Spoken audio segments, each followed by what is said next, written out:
A survey by TPN Credit Bureau has found that there's an increase in educators with criminal records. That study also revealed that educators don't declare their criminal convictions when applying for work. This comes at the back of a new policy introduced back in 2019 that states that teachers need to submit their police clearance certificate when registering with the Educators Council. For a sense of what else we need to know about this, let's bring in Ashleigh Laurent, who's a legal counsel at the TPN Credit Bureau and ethics manager at the South African Educators Council. That's George Moroasui, who joins us also for this discussion. To both our guests, thanks very much indeed for your time. It's great to have you on the program. Ashleigh, let me begin with you. What exactly has the study been able to find about these teachers with criminal records and how they're able to get jobs despite that? Good morning. Good morning, Ayanda, and good morning to your viewers. Thank you very much for having me. So what TPN's data has found from the checks we have performed, 3.6% of educators have a criminal record, and more than 2/3 are not declaring it when requested to do so. Despite that, upon registering and in South Africa, the South African Council of Educators requested that upon registering and renewal, educators will be required to present a police clearance certificate not older than 6 months. So from that announcement, TPN has seen an increase in the number of checks requested and performed by about 254%.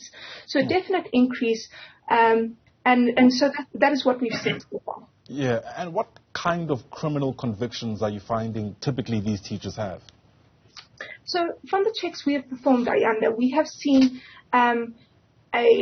of the convictions we've found, we've seen the most common one being theft at 26.32%, followed by Road Traffic Act, that would be something like negligent driving, at 20.39%, followed by assault, fraud, and then drug trafficking at 3.95%.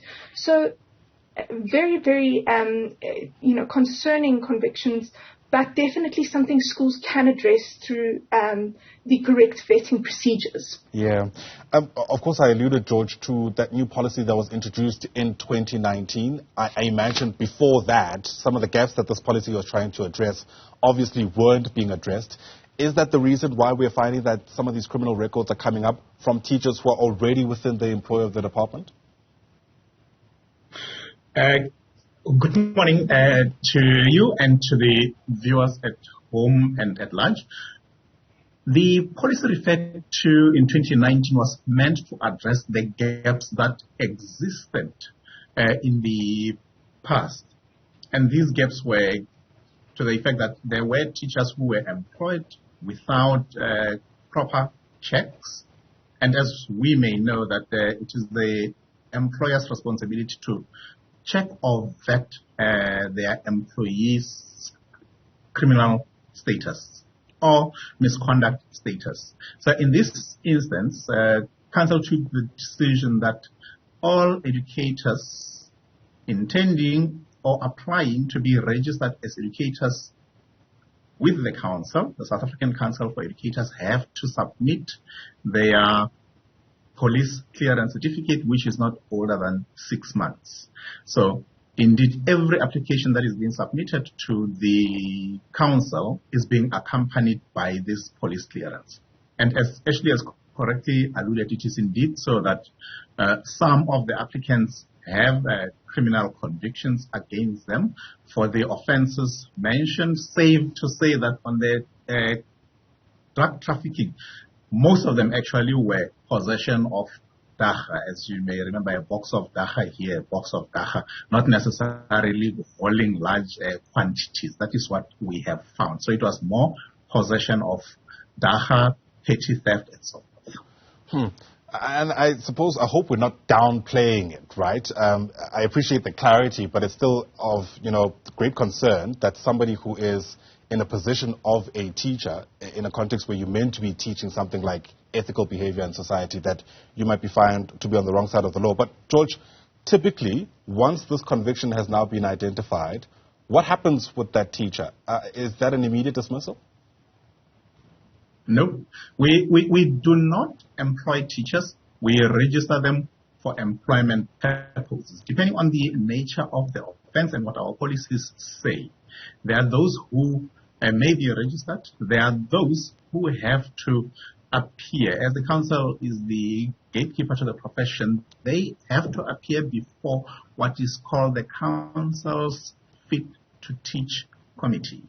This is a committee that will determine to see whether the nature of the conviction that you have. Can you go to a classroom or can you not? So that is a determination that has to be made. And having said that, we do not downplay the magnitude and the nature of these offenses. There are those who, in terms of our policies, may get registration, and the registration may be with conditions. The condition may be that you deserve to be monitored for a year. Your principal must submit a report with regard to your conduct before you may be given a full certificate. It can be any condition that the counsel may set, depending on the nature of your conviction, as I said. Yeah. Speaking about that, what is perhaps concerning, Ashleigh, is that there are some of those teachers who you have surveyed, who you found to have convictions, who actually have crimes related, or crimes of a sexual nature, I should say. About, I think it's 2.63% of the total convictions in our schools that have been identified as such crimes. Were those individuals, as you conducted your research, also on the National Register of Sexual Offences? Or offenders, I beg your pardon. Thanks very much for your question, Ayanda. So I think what's important to note is that there are 3 checks that are performed. Your criminal clearance check, followed by your check against the National Register of Sex Offenders, and your check against the National Child Protection Register, in line with Section 126 of the Child Protection Act. One must note is that if it is a conviction of a sexual nature, and you are correct in your finding that it is 2.63%. If it is a conviction, a sexual conviction against a minor or someone with a mental disability, they are to be dismissed immediately. And I go back to what George said. It really is dependent on the conviction. So obviously you're not convicted for every, you're not dismissed for every conviction, but it is very much dependent on the conviction. And one must note that they appear before the SACE's Fit to Teach Committee as well. So if it is of a sexual nature against a minor or a mentally disabled person, they are to be dismissed. But then any other conviction, one would appear before SACE's Fit to Teach Committee. Yeah. Of course, now that we're finding that there are more teachers with criminal convictions, it's also, I think, safe to say that there are more criminal checks taking place, Ashleigh, and that'd be a good thing, right? Yes, 100%. So we found that, as I mentioned earlier, that since 2019, TPN has seen a sharp growth in the number of checks requested and performed by 254%. A definite good thing, and we hope to see that more schools jump on board, because one must be reminded that this isn't an option, but instead an obligation to check their staff against the registers, and in the case of SACE, to give that police clearance certificate. And that duty lies with the principal and, of course, the employee to make an honest declaration to both SACE and to the school when these checks are conducted. Yeah. Are we able to effectively monitor that, George, that this is actually taking place? And if so, is it happening to your satisfaction? With regard to employers checking, we cannot say. Safe to say that in certain instances, employers would revert to us to ask about a status of a particular educator. But as I said, it is their responsibility as employers or potential employers to check the standing of their employees. So whether that is being done is another question. So I cannot say we are or we are not satisfied, as we are not employers. We only provide registered educators to the prospective employers. Is that something we should... Go ahead. There is a reason for these checks, and we all aim to protect a child. We all aim to protect the community in this regard. It is for that reason that proviso is there, that there should be these checks. Yeah, on that note, if a parent is concerned about whether or not the checks are taking place at their school, do you have information about how they could find out about, something like that? In other words, could this information be made known to the public?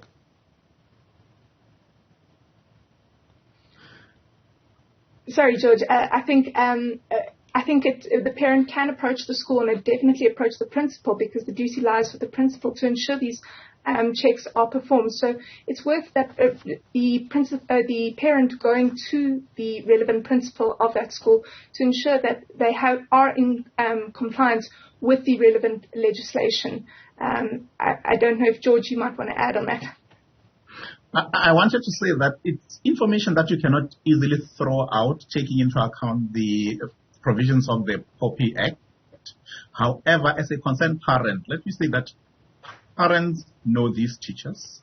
They know where they've been. They know what they've been doing. And therefore, there's nothing barring you from approaching the school to say, I know this teacher. Have you checked? There's nothing stopping you. But as for saying, here is a teacher's ID, provide, you will be way out of your